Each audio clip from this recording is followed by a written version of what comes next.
healthy souls, and welcome back to my channel. So today we are doing our very first ingredient spotlight, and we are going to be talking about shea butter.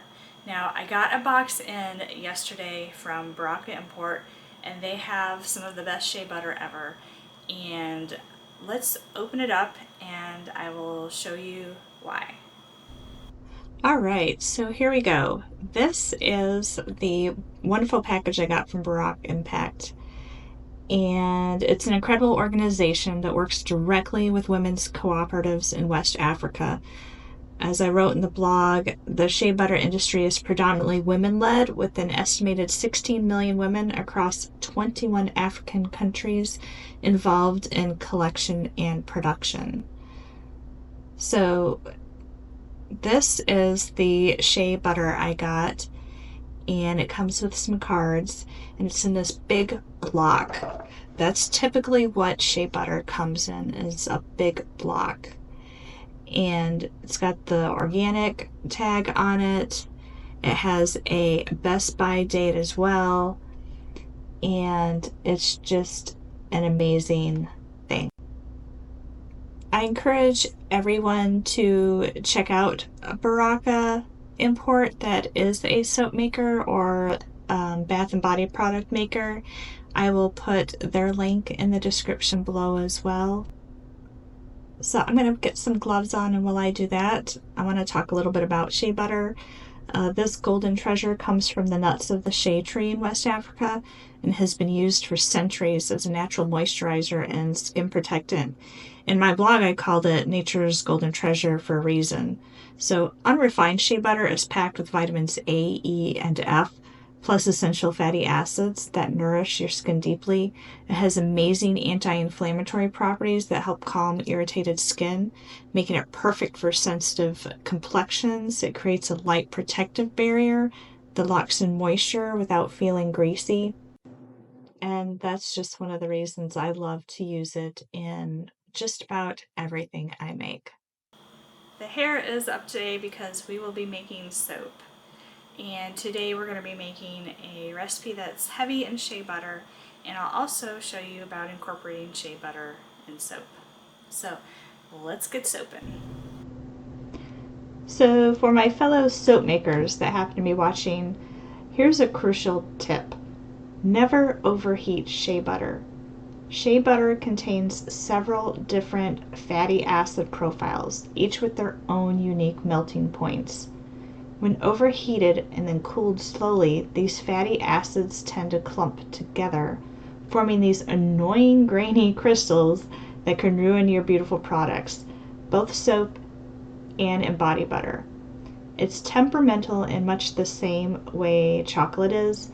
It needs proper temperature control to maintain that smooth, luxurious texture we all love. Always keep temperatures low and gentle when working with this precious ingredient. What I like to do is heat up all my oils and butters except for my shea butter. I will melt them down, and then I hand incorporate, like you can see here, the shea butter. Now I make sure my oils aren't scorching hot, otherwise it's not going to matter whether I heated them all up and overheated them together or not. So heat up all your oils and other butters like you normally would, and then let them cool. And then I hand incorporate the shea butter. That's a much gentler temperature, and I don't end up with those annoying little dots and grainy things in my products, whether it be soap or shea butter. So I'm just trying to break them up into smaller pieces, because shea butter, you can take it out of the container like you saw the Baraka box. You can take out a huge chunk, but then when you have to constantly stir and stir and stir, it can take a while. So I do like to break them up in smaller pieces. It just helps them melt a lot faster. And I'm not gonna make you sit here and watch me melt all of this down. All right, not a total ton of time later, you can see that everything is nicely melted and incorporated. I think this is the best method, in my opinion, to melt down your shea butter and treat it gently. So we're ready to make some soap. The oils have cooled down to the right temperature, and today we're going to be using a new mold, as you can see on the side there. That is the Arium mold from Custom Craft Tools. I will provide a link for that down below as well. Here I'm just going to add my lye water.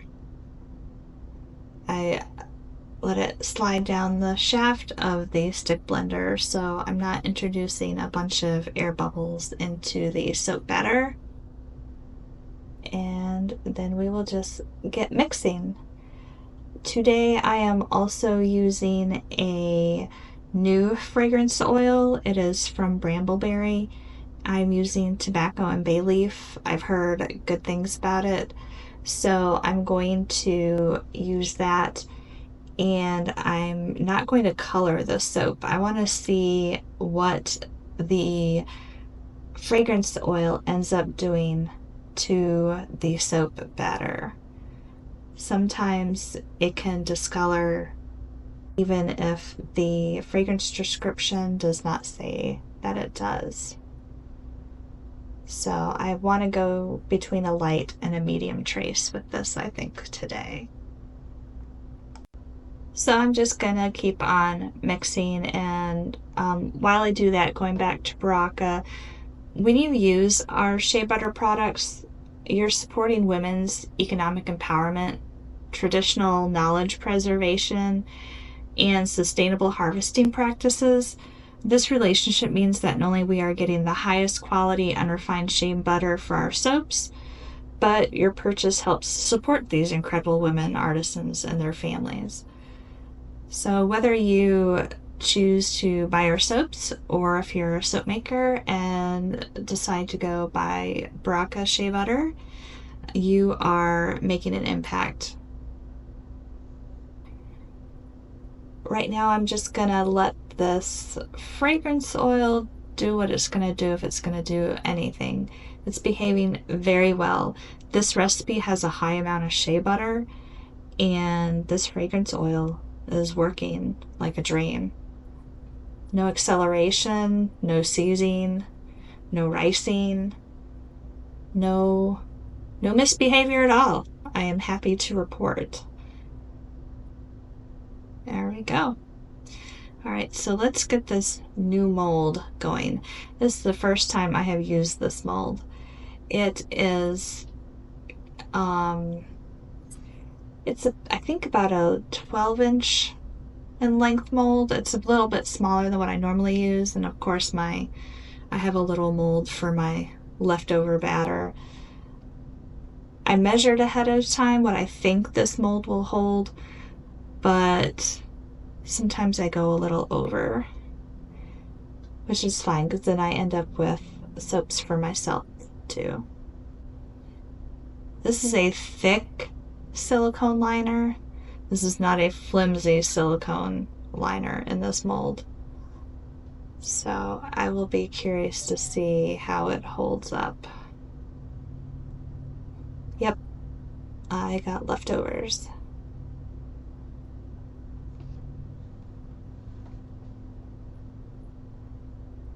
Not too much. Just enough for a few little soaps.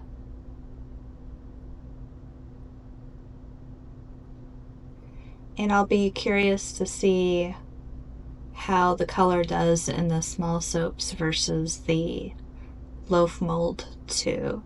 My soap room can be kind of warm. I'm pretty sure you heard the AC running in the background of the beginning of the video, or whenever I'm talking. Unfortunately, I'm talking right by my AC.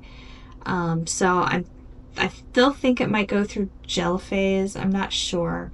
I honestly think I might buy a heating pad to get it to go through gel phase in here, because I cannot survive in Florida without my AC in my soap studio. I would die. So that's it. I'll just spray it down with a little isopropyl alcohol, prevent soda ash, and then I will come back in 24 hours and we will see how they have done. Alrighty. So I won't cover these little bad boys up, but it should be fine with the spray on top for the soda ash.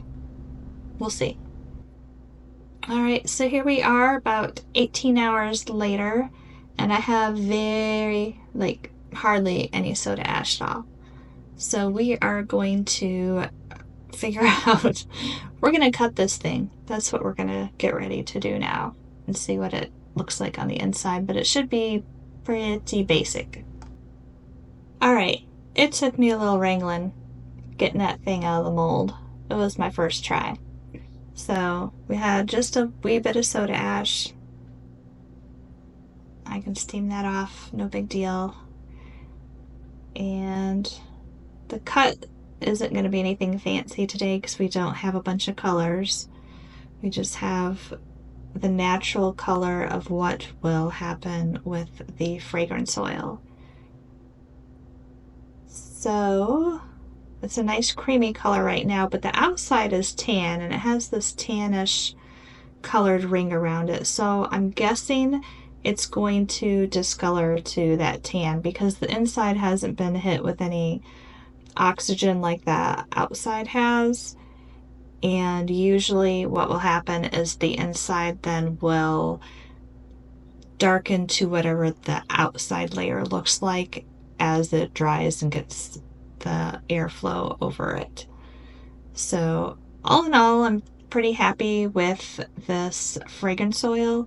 It behaved and it didn't do anything strange. So I will look forward to seeing how these soap bars look down the road. I hope you enjoyed this glimpse into how we use our shea butter at the Salty Leaf. For a deeper dive into its benefits and history, I have a new blog up. It's called Ingredient Spotlight, The Golden Magic of Shea Butter, and that link is in the description below. If you're new here, I'd love for you to join our community of mindful skincare enthusiasts. Hit subscribe and that notification bell, and so you don't miss our next ingredient spotlight, which will, I think, be sea clay. I am not 100% sure yet. I have so many ingredients that I love to use. It's hard to say which one should be next. So I think it's going to be sea clay, but we'll see next week what it is. So drop any questions in the comments below. I'd love to hear if you've experienced the benefits of shea butter yourself, or if you have any requests for future spotlights. If you have an ingredient that you really love, I probably have it here in the shop. So just let me know. Thanks for watching, and remember, at the Salty Leaf, we're crafting solutions that care for your skin like it deserves. See you next time.